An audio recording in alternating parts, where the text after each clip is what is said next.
what do we do with this incredible new knowledge? And we deal with large populations. So we deal with looking at hundreds of thousands of people, or millions of people in your case. I want to bring in Saira Hameed here, you're a clinician, you're a practicing doctor for the NHS, and you deal with individuals. That's right. Right. So it's a different perspective, but thematically quite similar. That's exactly right. So I'm a hormone specialist. Hormones affect your behaviour. I see that on a one-to-one level. But, exactly as Paige is saying, hormones, science, endocrinology exists within a broad cultural, societal narrative. So although you are one-on-one with an individual patient in a clinic room, you are operating within a social picture. I do like the way you introduce the concept of hormones to the reader. Some of the things you say, we are all hormonal all the time. Explain what you mean by that. That's right. So the word hormonal tends to be used as a pejorative. If I came on here this morning, Adam, and said, oh, you seem a bit hormonal, I mean, you've read my book, so you'll now take that in a good way. But I think if you had not read my book, you would have said you are, right? Because we use hormonal to say, well, it's a shorthand. I'm feeling tired. I'm feeling puffy. I'm feeling moody. The point I'm making in the book is that hormones make us who we are. As you said in your introduction, hormones animate every moment of our lived experience. Okay, we expect to wake up refreshed. We expect to be in a reasonable mood. We expect to maintain a stable weight. That's not really to do with willpower or moral fibre. That's your hormones firing exactly as they should. So I was struck by how deterministic, I'm not saying it is deterministic, but on the scale of free will to fate, you position hormones towards the control end. You say the opening sentences, I used to think I was in control of my life, but I don't believe that anymore. I think that's right. So where that became so apparent to me is when I became pregnant with my first child. Okay. And in 9 months, my hormones had grown a new human being. What had I done? Nothing. I'd lived my life. That I thought was so phenomenally powerful. Within my patient group, I don't see hormones when they are firing beautifully. I see hormones when they've gone wrong. And then to Paige's point, that's when you see the extremes. And that gives you very valuable information about what are these hormones doing in normal physiology, in normal biology. So let's give an example of if you have too much thyroid hormone in the system. You can become manic. You can become frenetic. Your personality can change. You then treat the disorder as a specialist. The person that comes back to your clinic room a few weeks later, you feel like you're meeting a new person. And I find that even 20 years into my practice, I find that revelatory every time. I'm very interested in how you talk about each chapter is a different case study in order to investigate a different hormonal interaction in the body. And I'm interested in when patients, they come and they say, I feel unwell, but it's quite difficult to diagnose precisely what they are. You don't have the evidence to explain it. And what do you do then? Endocrinology is very much a specialty of storytelling, and the history is where it's at. Today we have very modern gee-wizardry of diagnostics. That's not where you start. You have to listen to a patient's account. Where there is huge diagnostic dilemma in my field is that because hormones are controlling so many aspects of what we consider a normal life to be, appetite, weight, energy, stress, libido. If somebody comes to clinic and says, my libido has fallen off a cliff and I don't know why, or I've gained 10 kilograms and it's inexplicable, are we talking about misfiring hormones or are we talking about life in general? That's when it gets very interesting. Presumably the answer is a little bit from column A and a little bit from column B. There will be overlap. Of course there will be. So you might come to clinic and say, I am so tired. I am so tired and I my life has come to a standstill because I'm so tired. Yes, we might diagnose you with a hormone issue, cortisol deficiency, let's say. But to compound that, you might also be infinity scrolling at bedtime. So you're absolutely right. Column A and column B, usually there's an interplay. I'm thinking, do you have any appointments later today? Because let's not make it personal. One of the chapters we have to talk about, the menopause, perimenopause, Indeed. HRT.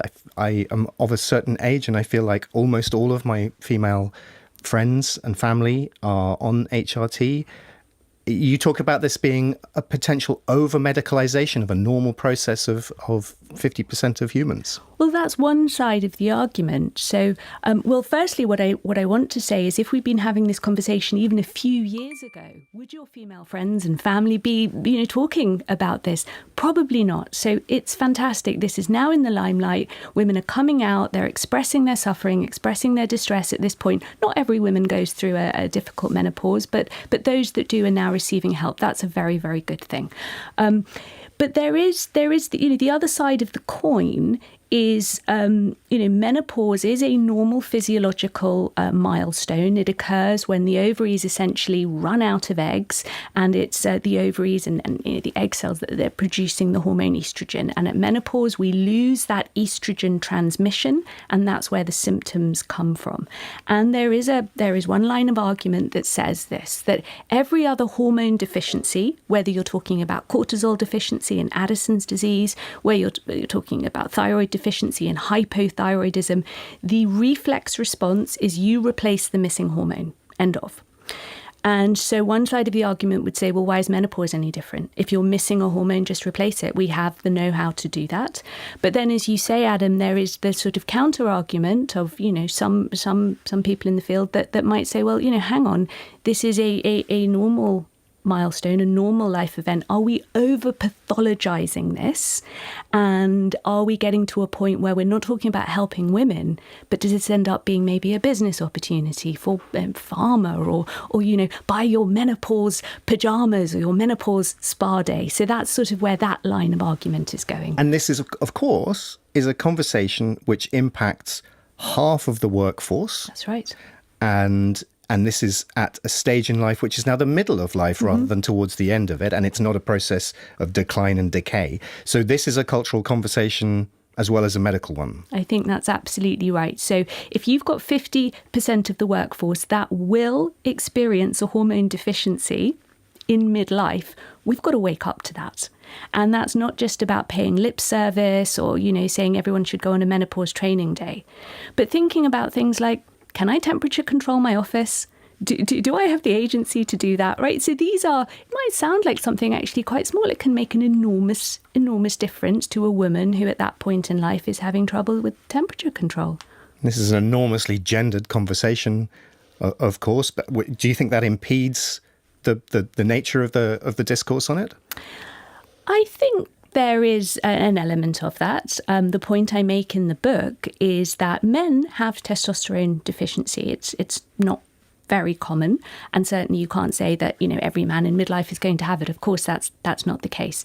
But when a man has testosterone deficiency, it's always considered a medical issue, and the familiar routine is to replace that. So we do have it, as you say, it is there are differences in care between the two genders. That is very apparent. And you work a lot with obese patients as well, and we're in a particularly odd moment in history with the advent of the GLP-1 drugs that many people are taking, increasingly people are taking, Ozempic, Mounjaro, things like that. What do we understand about the role that hormones play in hunger and satiation and all the things associated with diet metabolism? Hunger and satiety and body weight are controlled by hormones. And one of the light that has been shone by these drugs show us that a behavior, i.e., oh, you're overeating, or why has your weight gone up? A behavior that was blamed, we can now see is controlled by these molecules, because if you inject a drug mimic of these hormones, the behavior changes. What a revelation. There will be listeners thinking, yeah, but surely just choose to eat less. Just choose to eat less and exercise more. Yeah. It doesn't work. You see, from a hormone perspective, it cannot work. And you set a patient up or a person up for the outcome that doesn't work if you give that advice. You see, our appetite is controlled by hormones. There's an appetite center in the brain's master gland called the hypothalamus.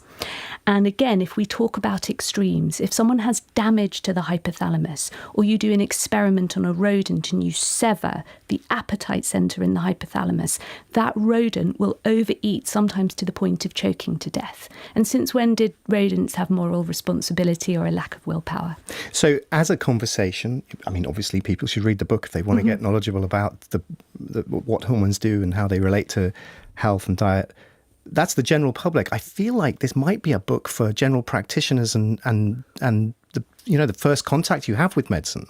I think that's right. I mean, I very much wrote this as a book for everyone. There are some great endocrine textbooks out there if you sort of just want to know about the physiology and so on. Brilliant. Sort of that's the place to start.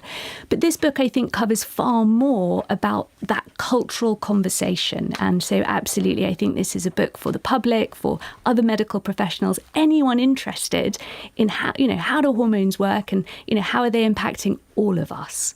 Okay, well, you mentioned that your profession as a physician is all about history and storytelling, and one of the best historians of science and storytellers is sitting with